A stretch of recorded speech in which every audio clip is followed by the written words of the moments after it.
I have with me Mr. Daniel Gildenlöw, is that? That's close enough for jazz. Close enough. Yeah.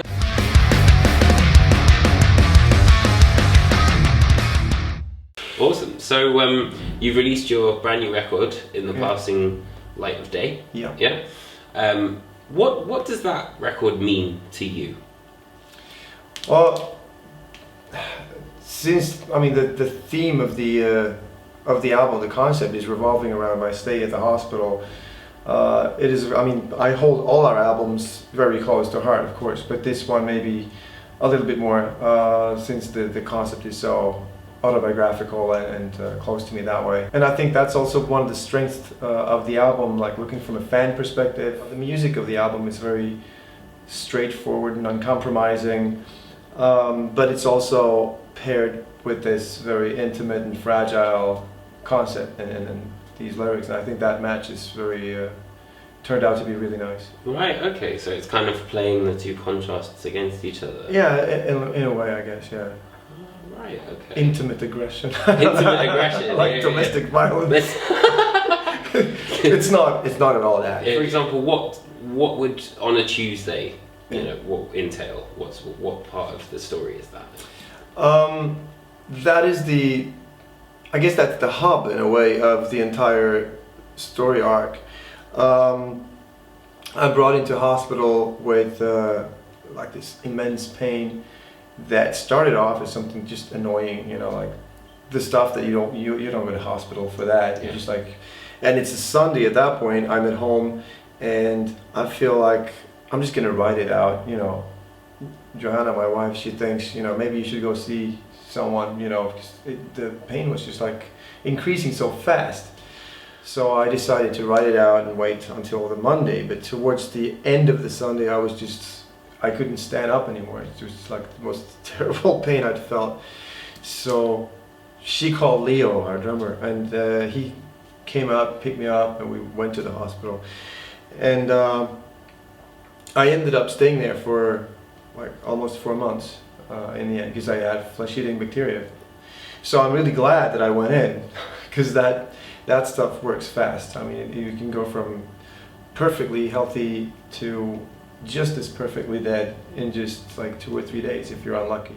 So the song on Tuesday is actually like taking place on the Monday, like the end of the Monday, where they've spent a day trying lots of different antibiotics, and I think at that point I had 6 different types of very potent antibiotics running through my system, and nothing worked. And it's sort of like when you notice that you're working your way up the food chain of doctors and they become more and more important as they step in, their humor becomes more and more weird. Your position right now is not as you would have wished it to be. So from that hospital bed of not yet knowing what's going to happen and still being in that excruciating pain that just continues to increase beyond what you expected pain could be like, and not knowing what's going to happen, because so far all you've seen is the doctors failing to solve this, and time is passing, and you start understanding what this is about.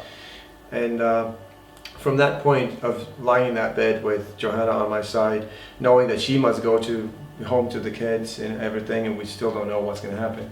From that point, we look at like the rest of the album is basically like evolving from that point. Like you look back at different things in your life, until you get back in the hospital bed again towards the end of the album. So that's basically the entire album. Like, I guess a lot of that balancing these different emotions that fill you up, like you have the anger, you have the some sort of acceptance in the end, and above all, sometimes it just feels like, as I remember it just felt ridiculous at some point. Like when you lie there and you start thinking like, what if I don't survive? Like if I'm dead tomorrow from this silly thing, it's just like, I was fine 2 days ago. This is ridiculous. Come on. I didn't say goodbye to my kids at home when taking off because it was just annoying. It was like a cold or something. So was it kind of hard to put that kind of emotion into the record, or was it quite easy? It's both, I guess. I mean, it's easy to put yourself in those emotions because I mean, especially when I wrote them, it's still vivid. Of course, then to translate this into not only text but also lyrics that will, you know, have to keep some sort of like recurrent themes, rhymes. I guess I find it difficult in a good way, you know, like a puzzle. Okay. Sort of like, you know, it's a challenge to do it, and I'm the kind of guy who will always, like, even if I write something, I will keep working with it like over and over, like when I feel like there it is.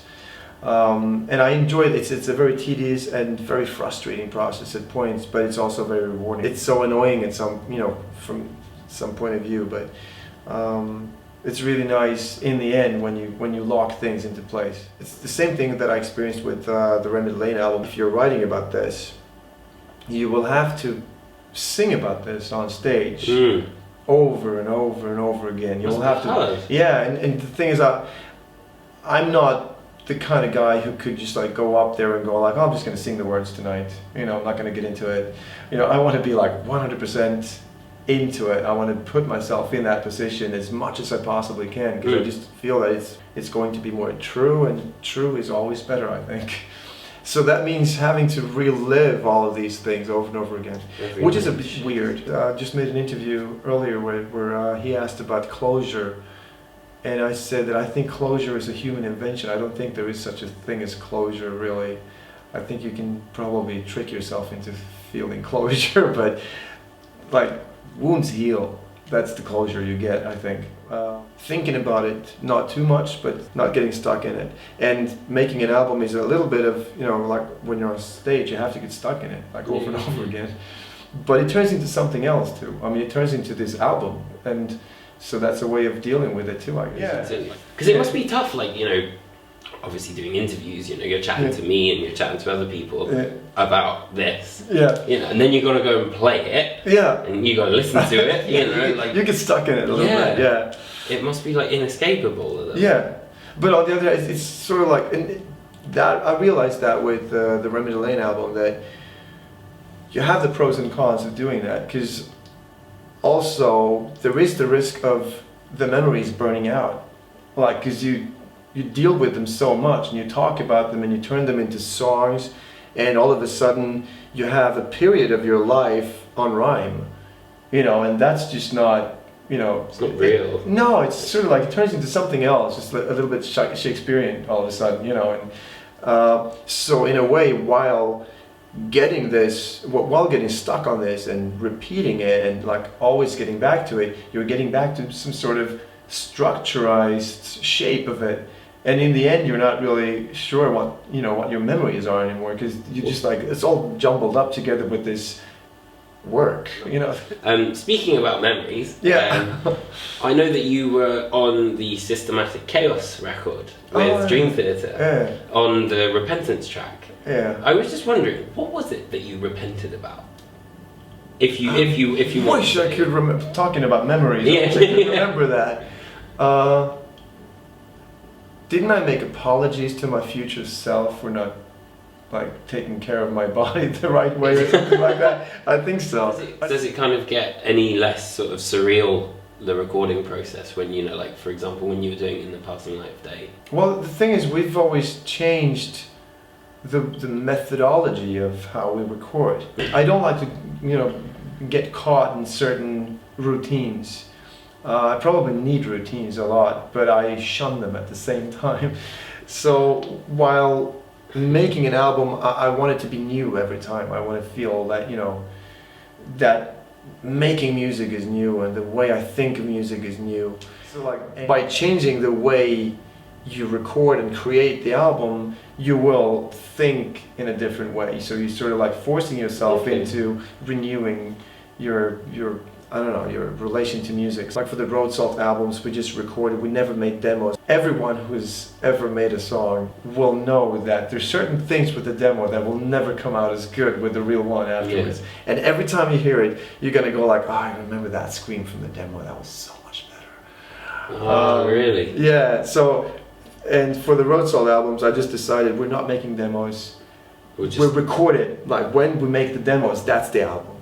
And for the B album, I wrote the entire album on music sheets, like all the instruments, like down to the last cymbal beat, like everything just written down.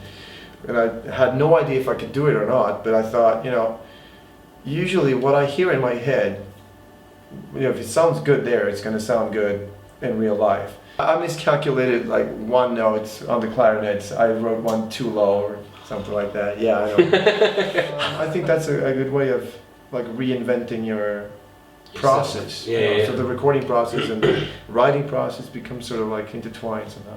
Cool. Thank you very much for having a chat. It was very nice.